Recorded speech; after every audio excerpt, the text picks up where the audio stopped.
Jesus Reigns, യേശു വാഴുന്നു. വീണ്ടും നിങ്ങൾക്ക് ഈ ശുശ്രൂഷകളിലേക്ക് സ്വാഗതം. ആന്തരിക സൗഖ്യ ചിന്തകളാണ് ഈ കഴിഞ്ഞുപോയ എപ്പിസോഡുകളിൽ ഞാൻ നിങ്ങളുമായി പങ്കുവെച്ചുകൊണ്ടിരിക്കുന്നത്. ആന്തരിക മുറിവുകളുടെ കാരണങ്ങൾ എന്ന ആലോചന കഴിഞ്ഞ എപ്പിസോഡിൽ പങ്കുവെച്ചു തുടങ്ങി. ആ കാരണങ്ങളിൽ ഏറ്റവും പ്രധാനപ്പെട്ട കാരണമാണ് ലഭിക്കാതെ പോയ സ്നേഹം. സ്നേഹത്തിൻ്റെ ലഭ്യത കുറഞ്ഞു പോകുന്നു. നമുക്കെല്ലാം സ്നേഹം ആവശ്യമാണ്. സ്നേഹമില്ലെങ്കിൽ നമുക്ക് നമ്മുടെ വ്യക്തിത്വത്തിന് വളർച്ച ലഭിക്കുകയില്ല. മനുഷ്യനെന്ന് പറയുന്നത് വെള്ളവും ഭക്ഷണവും വായുവും മാത്രം പോരാ അവൻ്റെ വളർച്ചയ്ക്ക്. അവന് സ്നേഹം ആവശ്യമാണ്. അമ്മയുടെ സ്നേഹം ആവശ്യമാണ്, അപ്പൻ്റെ സ്നേഹം ആവശ്യമാണ്, സഹപാഠികളുടെ സ്നേഹം ആവശ്യമാണ്, ഭാര്യയുടെ സ്നേഹം ആവശ്യമാണ്, ഭർത്താവിൻ്റെ സ്നേഹം ആവശ്യമാണ്, മക്കളുടെ സ്നേഹം ആവശ്യമാണ്, കൊച്ചുമക്കളുടെ സ്നേഹം ആവശ്യമാണ്. അങ്ങനെ അമ്മയുടെ ഉദരം മുതൽ മരണക്കുഴി വരെയും സ്നേഹം നമുക്കാവശ്യമാണ്. അതിൽ തന്നെ ഏറ്റവും പ്രധാനപ്പെട്ട കാലയളവെന്ന് പറയുന്നത് 0 മുതൽ 7 വയസ്സ് വരെയുള്ള പ്രായമാണ്. ആ സമയത്താണ് നമ്മുടെ മനസ്സിന് ഘടനയുണ്ടാകുന്നത്, രൂപമുണ്ടാകുന്നത്. ആ മനസ്സ് രൂപപ്പെടുന്ന ആ പ്രായത്തിൽ നമുക്ക് സ്നേഹം വളരെ അത്യാവശ്യമാണ്. പ്രത്യേകിച്ചും അപ്പൻ്റെയും അമ്മയുടെയും സ്നേഹം നമുക്ക് ആവശ്യമാണ്. ആ സമയത്ത് നമുക്ക് സ്നേഹം ലഭിക്കാതെ പോകുകയാണെങ്കിൽ അത് മുഖാന്തരമായി നമ്മുടെ ആ ഘടനയ്ക്ക്, മനസ്സിൻ്റെ രൂപത്തിന് കേടുവരുവാനിട വരും. ബാക്കിയുള്ള വർഷങ്ങളിൽ നമ്മൾ ആ കേടോടുകൂടെ തന്നെ ജീവിക്കേണ്ടതായിട്ട് വരും. പിന്നീട് ആ കേടു മാറ്റി നമുക്കൊരു സൗഖ്യം ലഭിക്കണമെങ്കിൽ യേശു ഒരു അത്ഭുതം പ്രവർത്തിക്കേണ്ടത് ആവശ്യമാണ്. 23-ാം സങ്കീർത്തനത്തിൽ നാം ഇങ്ങനെ വായിക്കുന്നു, എൻ്റെ പ്രാണനെ അവൻ തണുപ്പിക്കുന്നു. ഇംഗ്ലീഷിൽ restore, he restores my soul. എൻ്റെ സോൾ, എൻ്റെ പ്രാണനെ റിസ്റ്റോർ ചെയ്യുന്നു. എൻ്റെ പ്രാണന് സംഭവിച്ചു പോയ കേടുപാടുകൾ തീർത്ത് അവിടുന്ന് എൻ്റെ പ്രാണനെ പുതുക്കിപ്പണിയുന്നു. കേടുവന്ന പ്രാണനെ പുതുക്കിപ്പണിയുവാൻ യേശു കർത്താവിന് കഴിവുണ്ട്. യേശു കർത്താവ് അതിൽ പ്രാപ്തിയുള്ളവനാകുന്നു. യേശുവിൻ്റെ അരികിൽ നിങ്ങൾ വരികയാണെങ്കിൽ 0 മുതൽ 7 വയസ്സ് വരെയുള്ള സമയത്ത് നിങ്ങളുടെ പ്രാണന് കേട് സംഭവിച്ചു പോയി. ആ കേടോടുകൂടെ തുടർന്ന് ജീവിക്കേണ്ട കാര്യമില്ല. നിങ്ങൾ യേശുവിൻ്റെ സന്നിധിയിൽ വരികയാണെങ്കിൽ യേശു നിങ്ങളുടെ പ്രാണനെ സൗഖ്യമാക്കുവാൻ പ്രാപ്തിയുള്ളവനാകുന്നു. ആ അപ്പൻ്റെയും അമ്മയുടെയും സ്നേഹം ലഭിക്കാതെ പോകുന്ന സാഹചര്യങ്ങൾ: 1, അപ്പൻ്റെയും അമ്മയുടെയും അസാന്നിധ്യം. 2, അപ്പനും അമ്മയും തമ്മിൽ വഴക്കുണ്ടാകുകയാണെങ്കിൽ കുടുംബ വഴക്കുകളുടെ നടുവിൽ വളരുന്ന കുഞ്ഞുങ്ങൾക്ക് സ്നേഹം ലഭിക്കാതെ പോകുന്നു. 3-ാമത്തെ ഒരു സാഹചര്യമാണ് ഞാൻ കഴിഞ്ഞ എപ്പിസോഡിൽ പറഞ്ഞു തുടങ്ങിയത്: ക്രൂരമായി ശിക്ഷിക്കുന്ന മാതാപിതാക്കൾ. Cruelty of parents. മാതാപിതാക്കളുടെ ക്രൂരത. ആ ക്രൂരത മുഖാന്തരമായിട്ട് കുഞ്ഞുങ്ങളുടെ മനസ്സിന് കേടുവരുവാൻ സാധ്യതയുണ്ട്. 2 വയസ്സുള്ള കുഞ്ഞിനെ വടികൊണ്ടടിക്കുവാനോ പീഡിപ്പിക്കുവാനോ അനുവാദമില്ല. ചെറിയ വടികൊണ്ട്, വളരെ മൃദുലമാകുന്ന വടികൊണ്ട് അടിക്കുന്നത് തന്നെ ഒരു 4 വയസ്സ് കഴിഞ്ഞതിന് ശേഷം മാത്രമേ ആകാവൂ. അതിനു മുന്നമേ നിങ്ങൾ അവന് മാതൃക കാണിച്ചു കൊടുക്കണം, അവനോട് സംസാരിക്കണം, അവന് മാർഗരേഖ കൊടുക്കേണ്ടത് ആവശ്യമാണ്, അവന് വഴി കാണിച്ചു കൊടുക്കേണ്ടത് ആവശ്യമാണ്. എന്നാൽ അവന് കാര്യങ്ങളെ തിരിച്ചറിയുവാൻ കഴിയുന്ന ഒരു പ്രായമായതിനു ശേഷം, ഒരു 4 വയസ്സ് കഴിഞ്ഞതിന് ശേഷമാണ് നിങ്ങൾ ചെറിയ വടി കൊണ്ട് കുട്ടിയെ അടിച്ചു തുടങ്ങേണ്ടത്. അവിടെയും ശ്രദ്ധിക്കേണ്ടത് ആവശ്യമാണ്. കൊലോസ്യ ലേഖനം 3-ാമത്തെ അധ്യായം അതിൻ്റെ 21-ാമത്തെ വാക്യം ശ്രദ്ധിക്കുക. പിതാക്കന്മാരെ, നിങ്ങളുടെ മക്കൾ അധൈര്യപ്പെടാതിരിക്കേണ്ടതിന് അവരെ കോപിപ്പിക്കരുത്. ഈ കോപിപ്പിക്കരുത് എന്നുള്ള ആ വാക്ക് മൂലഭാഷയിൽ ഇറിറ്റേറ്റ് നോട്ട് എന്നാണ് വന്നിരിക്കുന്നത്. അവരെ മുഷിപ്പിക്കരുത്, അവരെ മുഷിപ്പിക്കരുത്. പെർപ്പച്വലാകുന്ന ഫോൾട്ട് ഫൈൻഡിങ് അഥവാ ആവർത്തിച്ച് അവരുടെ കുറ്റം കണ്ടുപിടിക്കുകയാണ് എങ്കിൽ അത് മുഖാന്തരമായി അവർക്ക് മുഷിവ് വരുവാനിട വരും. അവർ ഇറിറ്റേറ്റഡ് ആകുവാനിട വരും. അങ്ങനെ ഇറിറ്റേറ്റഡ് ആകുകയാണെങ്കിൽ അത് മുഖാന്തരം അവർക്ക് അധൈര്യം വരും, ഡിസ്കറേജ്മെൻറ്റ് വരും, അവരുടെ ഹൃദയം ബ്രോക്കണായി പോകുവാൻ സാധ്യതയുണ്ട്. അതല്ലേ മിക്ക വീടുകളിലും കണ്ടുകൊണ്ടിരിക്കുന്നത്.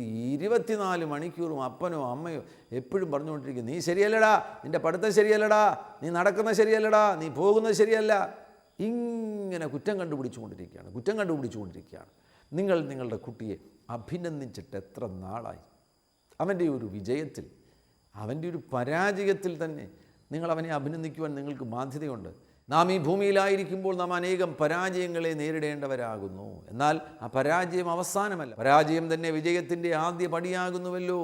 അതിനാൽ പരാജയത്തിൻ്റെ നടുവിലും കുട്ടികളെ അഭിനന്ദിക്കുവാൻ നിങ്ങൾക്കൊരു ബാധ്യതയുണ്ട്. ഈ കുട്ടികളെ കൂടെ ഇറിറ്റേറ്റ് ചെയ്യുകയാണെങ്കിൽ, മുഷിപ്പിക്കുകയാണെങ്കിൽ അത് മുഖാന്തരം അവർ അധൈര്യപ്പെട്ടു പോകുവാനിട വരുന്നു. അങ്ങനെ ആ ധൈര്യപ്പെട്ടു പോകുന്ന കുട്ടികളുടെ മനസ്സ് കേടുവന്ന മനസ്സായി തീരുവാനിട വരും. നീ മിണ്ടാതിരിക്കുക, നിനക്കൊന്നും പറയാൻ അറിയത്തില്ല, കൂട്ടത്തിൽ സംസാരിക്കാൻ നിന്നെ കൊള്ളത്തില്ല. ഇത് വീണ്ടും വീണ്ടും ഒരു കുട്ടിയോട് പറയുകയാണെങ്കിൽ ആ കുഞ്ഞ് 10-16 വയസ്സാകുമ്പോൾ പിന്നെ ഒന്നും സംസാരിക്കത്തില്ല. അങ്ങനെയുള്ളവരെ ഞാൻ കണ്ടുമുട്ടിയിട്ടുണ്ട്. അവർക്ക് സംസാരിക്കാൻ കഴിയത്തില്ല. അവർക്ക് സംസാരിക്കണമെന്ന് ആഗ്രഹമുണ്ട്, എന്നാൽ മനസ്സിനകത്ത് വന്നുപോയ കേടുമുഖാന്തരമായിട്ട് അവരെ എന്തോ പിടിച്ചു വലിക്കുകയാണ്. അവരാ ഉള്ളിൽ സംസാരിക്കുന്നുണ്ട്, വാക്കുകൾ കൊണ്ട് അത് പറയുവാൻ കഴിയുന്നില്ല. അവരുടെ വ്യക്തിത്വത്തിന് കേടുവന്നുപോയി, അവരുടെ ജീവിതം അപകർഷത കൊണ്ട് നിറഞ്ഞുപോയി, ഭയം കൊണ്ട് നിറഞ്ഞുപോയി, അധൈര്യം കൊണ്ട് നിറഞ്ഞുപോയി. ആ കേടുകളും മാറ്റുവാൻ പ്രാപ്തിയുള്ളവനാകുന്നു യേശു കർത്താവ്. മാതാപിതാക്കളുടെ ക്രൂരത, ഒത്തിരി സംഭവങ്ങളുണ്ട്. കുട്ടിയെ നല്ല പാഠം പഠിപ്പിക്കുവാൻ വേണ്ടി കമ്പി വഴിപ്പിച്ച് തുടയിൽ വെച്ച മാതാപിതാക്കൾ, അങ്ങനെ ശിക്ഷിക്കുവാൻ വചനത്തിൽ പ്രമാണമില്ല. അങ്ങനെ ശിക്ഷിക്കുവാൻ നിങ്ങൾക്ക് കഴിയുകയില്ല. അത് ക്രൂരമായ ശിക്ഷയാണ്. ബെൽറ്റ് കൊണ്ട് ആഞ്ഞാഞ്ഞ് കുട്ടിയെ അടിക്കുന്നു.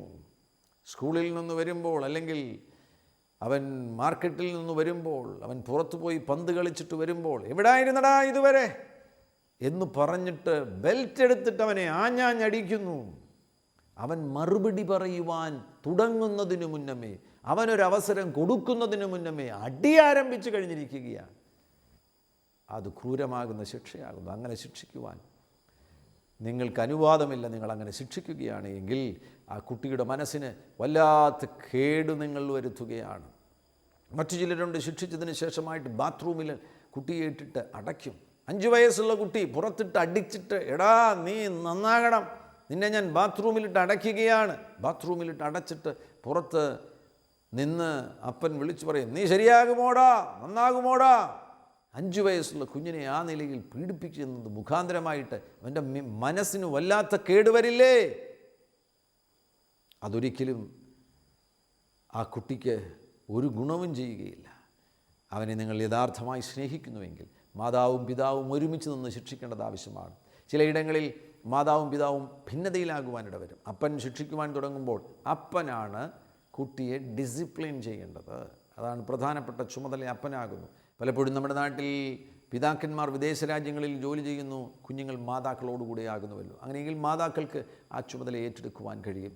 യഥാർത്ഥത്തിൽ പിതാക്കന്മാരാണ് അവരെ ഡിസിപ്ലിൻ ചെയ്യേണ്ടത്. ആ ഡിസിപ്ലിൻ ചെയ്യുമ്പോൾ അമ്മ യോജിച്ച് നിൽക്കേണ്ടത് ആവശ്യമാണ്. തെറ്റ് കണ്ടെത്തിയ തെറ്റ് വാക്കുകൊണ്ട് പറഞ്ഞതിന് ശേഷമായിട്ട് വടികൊണ്ട് അടിക്കേണ്ടത് ആവശ്യമാണ്. കൈവെള്ളയിലോ അല്ല മറ്റ് ശരീരഭാഗത്ത് തൊടയിലോ വലിയ കേടുവരാതെ വണ്ണം വേദനിക്കണം, എന്നാൽ കേടുവരാതെ വണ്ണം പാടുവരാതെ വണ്ണം കുട്ടിയെ അടിക്കേണ്ടത് ആവശ്യമാണ്.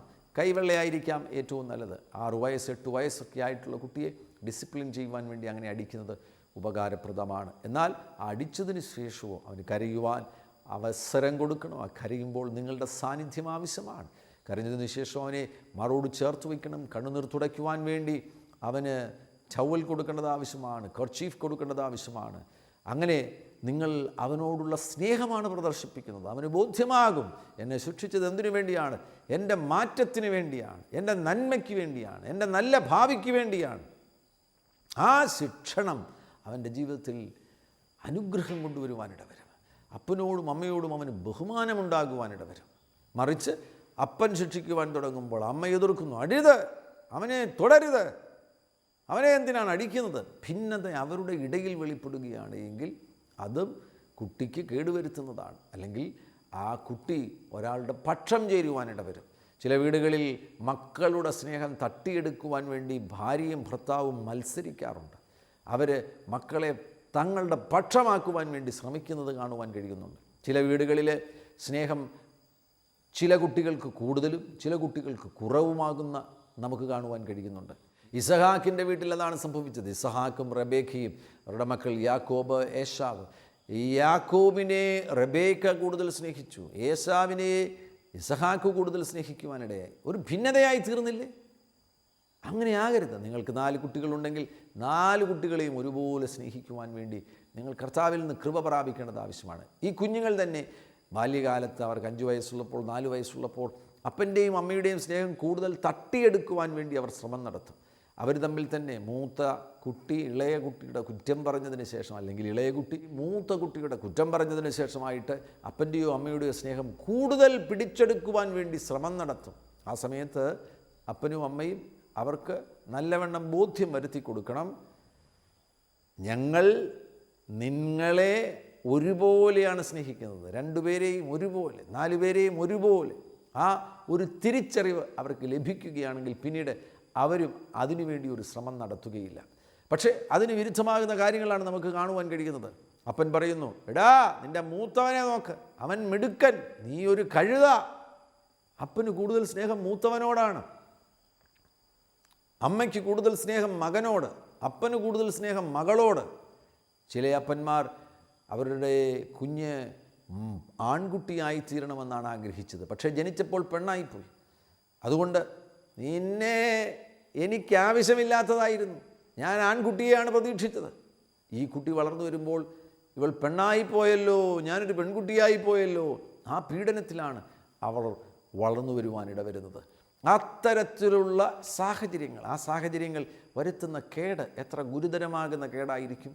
ഞാൻ വടക്ക് കിഴക്കൻ സംസ്ഥാനങ്ങളിൽ ശുശ്രൂഷിക്കുന്ന സന്ദർഭത്തിൽ ഒരു യുവജന ക്യാമ്പിൽ പങ്കെടുക്കുമ്പോൾ 400-ലധികം കുട്ടികൾ ആ യുവജന ക്യാമ്പിലുണ്ടായിരുന്നു.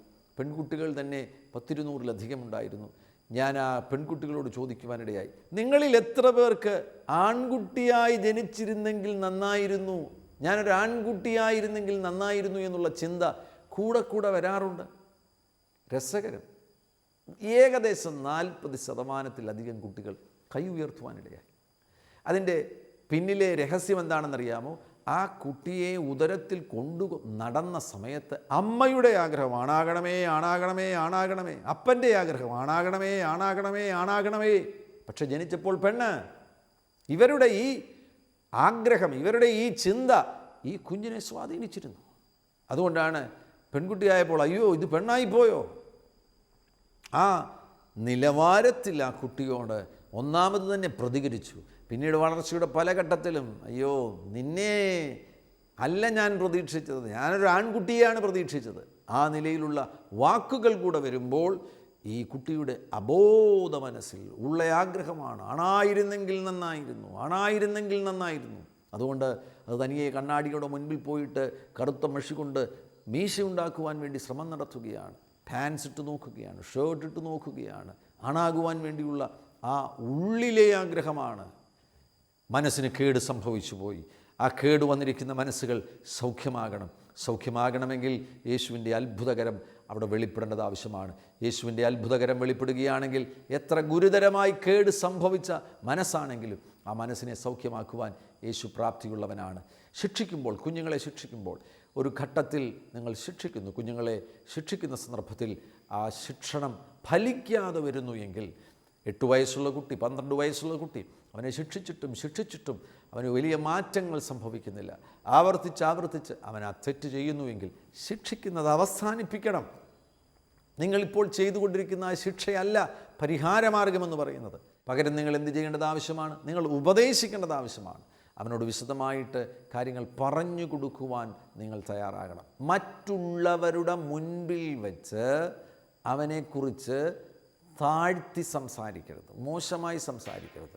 നിങ്ങളുടെ ബന്ധുക്കൾ വരുമ്പോൾ അവരുടെ മുന്നിൽ വെച്ച് ഇവൻ ജീവിതത്തിലെന്നും ഞങ്ങൾക്കൊരു തലവേദനയാണ്, എന്നും ഇവൻ ഓരോ പ്രശ്നങ്ങൾ സൃഷ്ടിച്ചുകൊണ്ട് വരും, ഇവൻ വന്നതു മുഖാന്തരമാണ് ഞങ്ങളുടെ ഈ കുടുംബം ഇത്രയധികം നശിച്ചത്. ഇത്തരത്തിലുള്ള പ്രസ്താവനകൾ നടത്തുകയാണ് എങ്കിൽ ആ കുഞ്ഞിൻ്റെ മനസ്സിനെ ആകമാനം തകർത്ത് കളയുകയാണ്.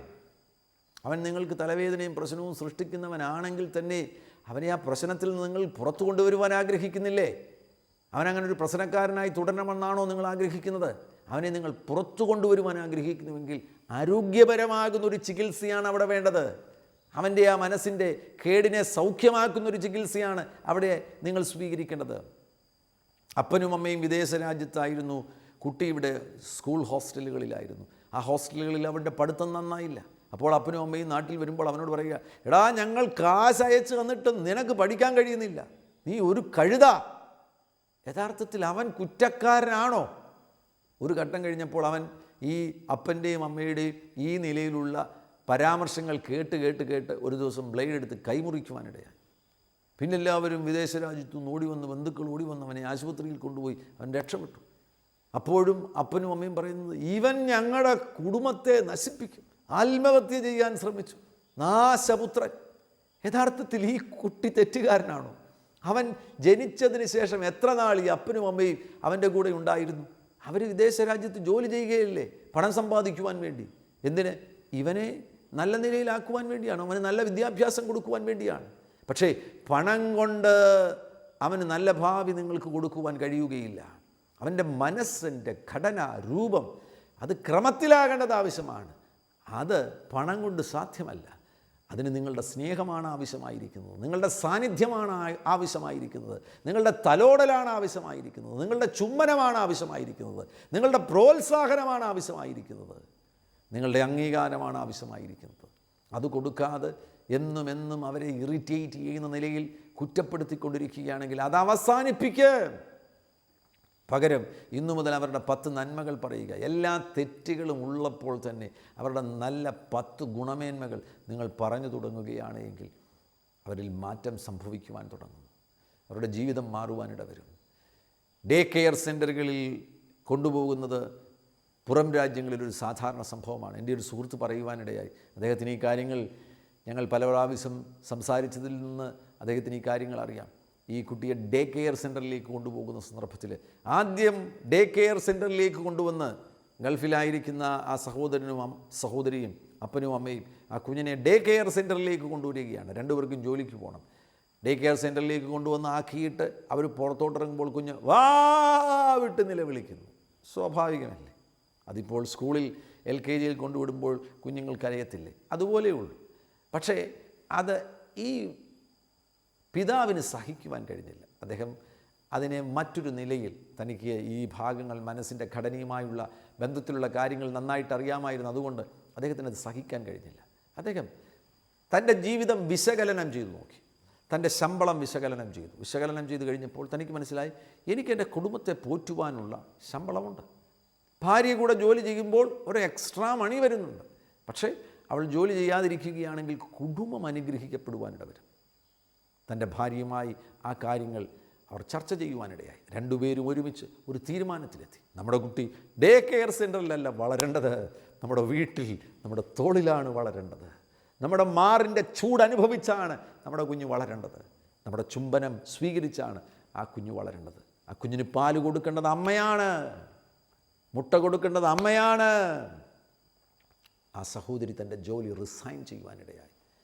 ഈ ഭാഗത്ത് ഇത് ഒരു നിയമമൊന്നുമല്ല. പക്ഷേ നിങ്ങളുടെ കുടുംബത്തിന് ഭർത്താവിൻ്റെ ശമ്പളം കൊണ്ട് മാന്യമായി ജീവിക്കുവാൻ കഴിയുമെങ്കിൽ ഭാര്യ ചിലപ്പോൾ തൻ്റെ ജോലി വേണ്ടെന്ന് വയ്ക്കേണ്ടത് ആവശ്യമാണ്. മനഃപൂർവ്വമായി ത്യാഗം സഹിക്കുവാൻ തയ്യാറാകുകയാണ് എങ്കിൽ കുടുംബം അനുഗ്രഹിക്കപ്പെടുവാനിട വരും. മറിച്ച് ഈ പണത്തിനു വേണ്ടിയുള്ള ആർത്തി, ലോകത്തിലെ വസ്തുവകൾക്ക് വേണ്ടിയുള്ള ആർത്തി, അതിൻ്റെ പിന്നാലെ ഓടി നിങ്ങളുടെ കുഞ്ഞുങ്ങളെ നിങ്ങൾക്ക് നഷ്ടമാകുവാനിട വരരുത്. കുഞ്ഞുങ്ങളെ സ്നേഹിക്കേണ്ട ഒരു സമയമുണ്ട്. ആ സമയത്ത് ആ കുഞ്ഞുങ്ങളെ സ്നേഹിക്കുവാൻ നിങ്ങൾക്ക് കഴിയുന്നില്ലെങ്കിൽ പിന്നെ എന്നാണ് നിങ്ങൾ സ്നേഹിക്കുന്നത്? അവരെ ഒക്കത്തെടുത്തുകൊണ്ട് നടക്കേണ്ട ഒരു പ്രായമുണ്ട്. ആ പ്രായത്തിൽ അവരെ ഒക്കത്തെടുത്തുകൊണ്ട് നടക്കുവാൻ കഴിയുന്നില്ലെന്നുണ്ടെങ്കിൽ വലുതായതിനു ശേഷം 20 വയസ്സായതിനു ശേഷം എടുത്ത് തോളിൽ വെക്കാൻ ഒക്കുമോ? ഇല്ല. എൻ്റെ ഒരു ബന്ധു എന്നോട് ഉപദേശിക്കുവാനിടയായി. എൻ്റെ ആദ്യത്തെ കുഞ്ഞ് ജനിച്ച സന്ദർഭത്തിൽ എന്നോട് ഉപദേശിക്കുവാനിടയായി. ആ ബന്ധുവിനൊരു അബദ്ധം പറ്റിയിരുന്നു. ബന്ധുവിൻ്റെ കുഞ്ഞ് ജനിച്ച സന്ദർഭത്തിൽ ആ കുഞ്ഞ് രാത്രിയിൽ കിടക്കയിൽ ശുശു ചെയ്യുവാനിടയായി. ആ സംഭവത്തിന് ശേഷം ഒരിക്കൽ പോലും ആ കുഞ്ഞിനെ കൂടെ കിടത്തിയിട്ടില്ല. ആ ബന്ധു അമ്മയുടെ കൂടെ കിടന്നു. ഭർത്താവ് മാറിക്കിടക്കുവാനിടയായി. അതുകൊണ്ട് വർഷങ്ങൾ കഴിഞ്ഞപ്പോൾ തനിക്ക് മനസ്സിലായി, അയ്യോ, ഒരു വലിയ നഷ്ടം സംഭവിച്ചു പോയല്ലോ. അവനിപ്പോൾ 20 വയസ്സായി, അല്ലെങ്കിൽ 22 വയസ്സായി. ഇപ്പോൾ അവൻ വലിയ ഒരു പുരുഷനായി തീർന്നിരിക്കുന്നു. അവനെ ഇപ്പോൾ തോളിലെടുക്കാൻ കഴിയുമോ? കൂടെ കിടത്തുവാൻ കഴിയുമോ? അങ്ങനെ കൂടെ കിടക്കേണ്ട ഒരു സമയമുണ്ടായിരുന്നു. അതുകൊണ്ട് അദ്ദേഹം എന്നോട് പറയുവാനിടയായി, നിൻ്റെ കുഞ്ഞ്, ആ കുഞ്ഞ് കൂടെ കിടക്കുമ്പോൾ ശൂശു ചെയ്യുകയാണെങ്കിൽ അത് തന്നെ ഒരു ഭാഗ്യമാണ്. അത് തോളിലിരുന്ന് ശൂശു ചെയ്യുന്നൊരു സമയമുണ്ട്. ആ സമയത്ത് തോളിലിരുന്ന് ശൂശു ചെയ്യട്ടെ, നിൻ്റെ ഉടുപ്പ് നനയട്ടെ. പിന്നീട് അത് വലുതായതിനു ശേഷം, കുട്ടി വലുതായതിനു ശേഷം അങ്ങനൊരു കാര്യം സംഭവിക്കുകയില്ല. നാം ആ നിലയിൽ ഈ കുഞ്ഞിനെ അനുഭവിക്കേണ്ട ഒരു സമയമുണ്ട്, കൊണ്ടു നടത്തി വളർത്തേണ്ട ഒരു സമയമുണ്ട്. ആ സമയത്ത് നാം അത് ചെയ്യാതെ ഏതെങ്കിലും ലോകത്തിൻ്റെ ഏതെങ്കിലും ഒരു കോണിൽ കിടന്ന് പണമുണ്ടാക്ക് ഒടുവിൽ പണവുമില്ല, ആരോഗ്യവുമില്ല, തലമുറയുമില്ല, എല്ലാം പോയില്ലേ? അതല്ലേ പല കുടുംബങ്ങളുടെയും രോദനമെന്ന് പറയുന്നത്, ദയനീയമാകുന്ന പരാജയം. കുഞ്ഞിന് അപ്പനെ അറിയത്തില്ല, കുഞ്ഞിന് അമ്മയെ അറിയത്തില്ല. ചില കുഞ്ഞുങ്ങളുടെ അനുഭവം, വല്യമ്മയോടുകൂടെ വളരുന്ന കുഞ്ഞുങ്ങൾ, അമ്മ കറുത്ത ചുരിദാറും ഇട്ടുകൊണ്ട് വിദേശ രാജ്യത്തു നിന്ന് വരുമ്പോൾ കുഞ്ഞ് കണ്ടു ഭയപ്പെട്ടു പോവുകയാണ്. പിന്നെ കുഞ്ഞെന്ന് അടുത്ത് വരുമ്പോൾ ആൻറ്റി ആൻറ്റി എന്നാണ് വിളിക്കുന്നത്. അമ്മയെ ആൻറ്റി ആൻറ്റി എന്ന് വിളിച്ചാൽ തുടങ്ങുന്നത്. പിന്നെ അമ്മ പറഞ്ഞു കൊടുക്കുകയാണ്, ആൻറ്റി അല്ല മമ്മി എന്ന് പറ, മമ്മിയാ ഞാൻ, നിൻ്റെ മമ്മിയാ. ഇതാണ് പല കുടുംബങ്ങളിലും സംഭവിക്കുന്നത്. നമ്മുടെ സാമൂഹിക സാഹചര്യങ്ങളിൽ മുഖാന്തരമാണിത് സംഭവിക്കുന്നത്. ഇവിടെ വേണ്ട വിധത്തിൽ എല്ലാവർക്കും ജോലി ലഭിക്കുവാൻ സാഹചര്യമില്ലാത്തതിനാൽ പലർക്കും വിദേശ രാജ്യങ്ങളിൽ പോകേണ്ടതായിട്ട് വരുന്നു. ഞാൻ ആരെയും കുറ്റപ്പെടുത്തുകയല്ല. എന്നാൽ ഏതെങ്കിലും സാഹചര്യത്തിൽ നിങ്ങളുടെ കുഞ്ഞുങ്ങളെ നിങ്ങളുടെ കൂടെ നിർത്തുവാൻ നിങ്ങൾക്ക് കഴിയുമെങ്കിൽ അതാണ് ഏറ്റവും ഉചിതമാകുന്ന തീരുമാനം. അമ്മ തന്നെയാണ് കുഞ്ഞിനെ വളർത്തേണ്ടത്, അപ്പനാണ് കുഞ്ഞിനെ ഡിസിപ്ലിൻ ചെയ്യേണ്ടത്. നിങ്ങൾ ശിക്ഷിച്ചതിന് ശേഷമായിട്ട് അവനിൽ മാറ്റമില്ല എങ്കിൽ നിങ്ങൾ ഉപദേശിക്കേണ്ടത് ആവശ്യമാണ്. ഉപദേശിച്ചതിന് ശേഷം മാറ്റമില്ല എങ്കിൽ നിങ്ങൾ പ്രാർത്ഥിക്കണം. പ്രാർത്ഥനയാണ് പിന്നെ ഏക ഉപാധി എന്ന് പറയുന്നത്. നിങ്ങൾ പ്രാർത്ഥിക്കുവാൻ തുടങ്ങുമ്പോൾ മറ്റൊരു അത്ഭുതം സംഭവിക്കുവാനിട വരും. കുഞ്ഞിന് മാറ്റം സംഭവിക്കുന്നതിനേക്കാൾ കൂടുതൽ മാറ്റം നിങ്ങൾക്ക് സംഭവിക്കുവാനിട വരും. യഥാർത്ഥത്തിൽ മാതാവിനും പിതാവിനും മാറ്റം സംഭവിച്ചാൽ വീട്ടിൽ കുഞ്ഞിനും മാറ്റം സംഭവിക്കുവാനിട വരും. നമ്മുടെ ജീവിതത്തിൽ സ്വഭാവത്തിന് മാറ്റം വരാത്തതിൻ്റെ പ്രതിഫലനങ്ങളാകുന്നു നിങ്ങളുടെ കുട്ടിയിൽ കാണുവാൻ കഴിയുന്നത്. അപ്പൻ്റെ കോപമാണ് കുട്ടിയിൽ കാണുന്ന കോപം. അപ്പൻ പല നിലകളിലും പലതും നശിപ്പിക്കുന്നതാണ് കുട്ടിയിൽ കാണുന്ന ആ നാശവാസന എന്ന് പറയുന്നത്. അവിടെ അപ്പന് മാറ്റം സംഭവിച്ചാൽ ആ മാറ്റം എങ്ങനെ മാത്രമേ സംഭവിക്കുകയുള്ളൂ? പ്രാർത്ഥനയിൽ. അതിനാൽ കുട്ടിക്ക് വേണ്ടി പ്രാർത്ഥിക്കുമ്പോൾ എൻ്റെ കുഞ്ഞിനെ നന്നാക്കണമേ, എൻ്റെ കുഞ്ഞിനെ നന്നാക്കണമേ എന്ന് പ്രാർത്ഥിക്കുന്നതിൽ നല്ലത് എന്നെ നന്നാക്കണമേ, എനിക്കൊരു മാറ്റം തരണമേ, എനിക്കൊരു മാറ്റം തരണമേ, എനിക്കൊരു മാറ്റം തരണമേ. നിനക്കൊരു മാറ്റം സംഭവിക്കുകയാണെങ്കിൽ നിൻ്റെ ഭവനത്തിൽ കുട്ടികളുടെ മേലും ആ മാറ്റം സംഭവിക്കുവാനിടവരും. ക്രൂരമായി ശിക്ഷിക്കുന്നത് അവസാനിപ്പിക്കുക. വളരെ കുഞ്ഞുപ്രായത്തിലെ ശിക്ഷിക്കുന്നത് അവസാനിപ്പിക്കുക. ബെൽറ്റ് കൊണ്ടും ചെരുപ്പ് കൊണ്ടും മടലുകൊണ്ടും തടിക്കഷണം കൊണ്ടുമൊക്കെ അടിക്കുന്നത് അവസാനിപ്പിക്കുക. പാത്രങ്ങൾ എറിഞ്ഞ് ശിക്ഷിക്കുന്നത് അവസാനിപ്പിക്കുക. പകരം വചനപ്രകാരം ശിക്ഷണം നടപ്പിലാക്കുവാൻ നിങ്ങൾ തയ്യാറാകുകയാണെങ്കിൽ നിങ്ങളുടെ കുഞ്ഞുങ്ങൾക്ക് ലഭ്യമാകേണ്ട സ്നേഹം ലഭിക്കുവാനിടവരും. നാലാമത്തെ ഒരു സാഹചര്യമാണ് മാതാപിതാക്കളുടെ സ്നേഹം ലഭിക്കാതെ പോകുന്നൊരു സാഹചര്യമാണ് മാതാവിൻ്റെയോ പിതാവിൻ്റെയോ മരണം മൂലമായിട്ട് കുഞ്ഞിന് സ്നേഹം ലഭിക്കാതെ പോകുന്നു. 6-ാം വയസ്സിൽ അപ്പൻ മരിച്ചുപോയി. സ്നേഹം ലഭിക്കാതെ വരുന്ന ആ സാഹചര്യം മുഖാന്തരമായിട്ട് കുഞ്ഞിൻ്റെ മനസ്സിൻ്റെ ഘടനയ്ക്ക് രൂപത്തിന് കേടുവരുവാൻ സാധ്യതയുണ്ട്. അനാഥശാലകളിലേക്ക് നിങ്ങൾ കടന്നു ചെല്ലുക. എത്രയെത്ര കുട്ടികളാണ് മാതാപിതാക്കൾ ഈ ലോകത്തിൽ നിന്നും മാറ്റപ്പെടുവാനിടയായി. എനിക്കങ്ങനെ ഒരുപാട് കുഞ്ഞുങ്ങളെ കണ്ടുമുട്ടുവാൻ കഴിഞ്ഞിട്ടുണ്ട്. ഞാൻ വടക്ക് കിഴക്കൻ സംസ്ഥാനത്തിലായിരുന്ന സന്ദർഭത്തിൽ അവിടെ ഒരു അനാഥശാലയിലുള്ളൊരു കുഞ്ഞിനെ ഞാൻ കാണുവാനിടയായി. ആ കുഞ്ഞ് മാറി നിൽക്കുന്നു. 10-12 അനാഥ കുട്ടികളുള്ള അനാഥശാലയിൽ ഈ കുഞ്ഞ് മാത്രം മാറി നിൽക്കുന്നത് ഞാൻ ശ്രദ്ധിക്കുവാനിടയായി. ഞാൻ അവൻ്റെ അരികിൽ പോയി അവനോട് സംസാരിച്ചു. അപ്പോൾ അതിൻ്റെ ചുമതലക്കാർ വന്നെന്നോട് പറയുവാനിടയായി, ഇവൻ്റെ ജീവിതത്തിൽ സംഭവിച്ചത് എന്താണെന്ന് നിങ്ങൾക്കറിയാമോ? ഇവൻ്റെ അച്ഛൻ ഒരു തെറ്റായിട്ടുള്ള കൂട്ടത്തിലായിരുന്നു. ആ കൂട്ടത്തിലെ ഒരു ഗുണ്ടയായിരുന്നു. എന്നാൽ അയാൾ ആ കൂട്ടം വിട്ടു. ആ കൂട്ടം വിട്ടതിന് ശേഷം അയാൾ പോലീസിന് സറണ്ടർ ചെയ്തിട്ട് തൻ്റെ വീട്ടിലേക്ക് മടങ്ങി വരുവാനിടയായി. അമ്മയ്ക്കും കുഞ്ഞിനും വലിയ സന്തോഷമായി അച്ഛൻ മടങ്ങി വന്നിരിക്കുന്നു. ആ സന്തോഷത്തിൽ ആയിരുന്നപ്പോൾ ഒരു പ്രത്യേക രാത്രിയിൽ ആരോ വന്ന് വാതിൽക്കൽ മുട്ടിയപ്പോൾ വാതിൽ തുറന്നു. പഴയ കൂട്ടരാണ്. ഇവൻ ആരുടെ കൂടെ ആയിരുന്നു? ആ കൂട്ടരാണ്. അവർ പറഞ്ഞു, പുറത്തിറങ്ങി വാ. പുറത്തിറങ്ങി വന്നപ്പോൾ അമ്മയും മകനും നോക്കി നിൽക്കെ ആ കൂട്ടർ ഇവനെ വെടിവെച്ച് കൊല്ലുവാനിടയായി. തൻ്റെ അച്ഛൻ ഈ കുഞ്ഞിൻ്റെ മുൻപിൽ കിടന്ന് പിടഞ്ഞു മരിച്ചു. അച്ഛൻ മരിച്ചതിന് ശേഷം കുഞ്ഞ് അമ്മയെ വിടില്ല. അമ്മയുടെ സാരിത്തുമ്പിൽ ചുറ്റി എപ്പോഴും അമ്മ അമ്മ, പിന്നീട് എപ്പോഴും അമ്മ വേണം, അമ്മ വേണം, അമ്മ വേണം. രാവിലെ എഴുന്നേറ്റാൽ അമ്മ വേണം, അമ്മ വേണം, അമ്മ വേണം, എപ്പോഴും അമ്മ വേണം. ഒരു ദിവസം അവൻ രാവിലെ എഴുന്നേൽക്കുമ്പോൾ അമ്മ കിടക്കയിലില്ല. അവൻ അടുക്കളയിലേക്ക് ഓടി, അമ്മ. അടുക്കളയിൽ അമ്മയില്ല. അവൻ അടുത്ത മുറിയിലേക്ക് ഓടി, അമ്മ. അമ്മ ആ മുറിയിലില്ല. വീടിന് പുറത്തിറങ്ങി, അമ്മ. പുറകിൽ ചെന്ന് കഴിഞ്ഞപ്പോൾ ഒരു വൃക്ഷത്തിൽ അവൾ തൂങ്ങി മരിച്ച നിലയിലായിരിക്കുന്നു. അപ്പനും നഷ്ടപ്പെട്ടു, അമ്മയും നഷ്ടപ്പെട്ടു. അവനിപ്പോൾ അനാഥശാലയിലായിരിക്കുകയാണ്. ആ കുഞ്ഞിൻ്റെ മനസ്സിൽ വന്നിരിക്കുന്ന കേട് ആർക്ക് പരിഹരിക്കുവാൻ കഴിയും? മറ്റൊരു അനാഥക്കുട്ടിയെ ഞാൻ കണ്ടുമുട്ടുവാനിടയായി. വടക്ക് കിഴക്കൻ സംസ്ഥാനങ്ങളിൽ കൃഷിസ്ഥലങ്ങളിലേക്ക് ആളുകൾ പോകും. ദൂരെയാണ് കൃഷിസ്ഥലങ്ങൾ. അവർ താമസിക്കുന്ന ഇടവും കൃഷിസ്ഥലവും രണ്ടിടങ്ങളിലാണ്. ആ കൃഷിസ്ഥലത്തിലേക്ക് പോകുന്ന സന്ദർഭത്തിൽ അവർക്ക് അന്ന് ആ കുട്ടികൾ ചെന്നിട്ട് അവർക്ക് യാത്ര പറയുന്ന നദിയുടെ ഒരു നദി കടന്നാണ് ഇവർക്ക് പോകേണ്ടത്. നദിയുടെ മുകളിലൂടെ ഒരു തടിപ്പാലമുണ്ട്. തടി കൊണ്ട് ഒരു തടി ഇട്ടിരിക്കുന്ന പാലമുണ്ട്. അരികിൽ കെട്ടിയിരിക്കുന്ന ഒരു കയറിൽ പിടിച്ചാണ് ഇവർ പോകുന്നത്. ഇങ്ങനെ കരയിൽ വന്നിട്ട് അപ്പായിക്കും അമ്മായിക്കും ടാറ്റ കൊടുത്ത് കുഞ്ഞുങ്ങൾ അവരെ പറഞ്ഞയക്കുവാനിട വരും. ഈ കുഞ്ഞങ്ങനെ ഒരു ദിവസം അപ്പായിക്കും അമ്മായിക്കും ടാറ്റ കൊടുത്തുകൊണ്ട് നിൽക്കുകയാണ് നദിക്കരയിൽ. അവർ ആ പാലം കയറി പോവുകയാണ്. പെട്ടെന്ന് വലിയ കാറ്റടിക്കുവാനിടയായി. കാറ്റത്ത് പിടിച്ചു നിൽക്കുവാൻ അപ്പായിക്കും അമ്മായിക്കും കഴിഞ്ഞില്ല. പിടിവിട്ടുപോയി. ആ കാറ്റിൽ അവർ ആ നദിയിലേക്ക് വീഴുകയാണ്.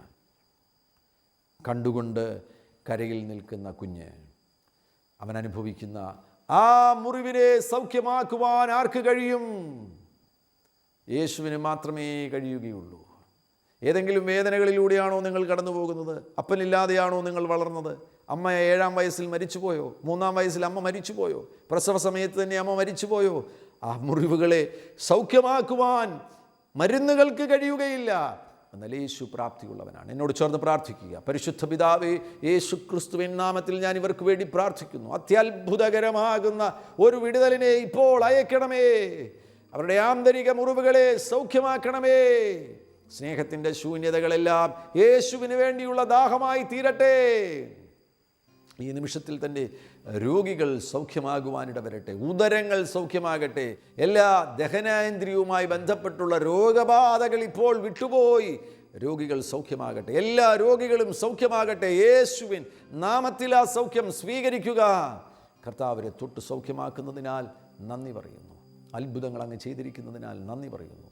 യേശു ക്രിസ്തുവിൻ നാമത്തിൽ തന്നെ ആമേൻ. സ്നേഹം കൊണ്ട് യേശു നിങ്ങളെ നിറയ്ക്കുകയാണ്. നിങ്ങളത് സ്വീകരിക്കുക. കർത്താവ് നിങ്ങളുടെ കൂടെയിരിക്കും. God bless you. ആമേൻ.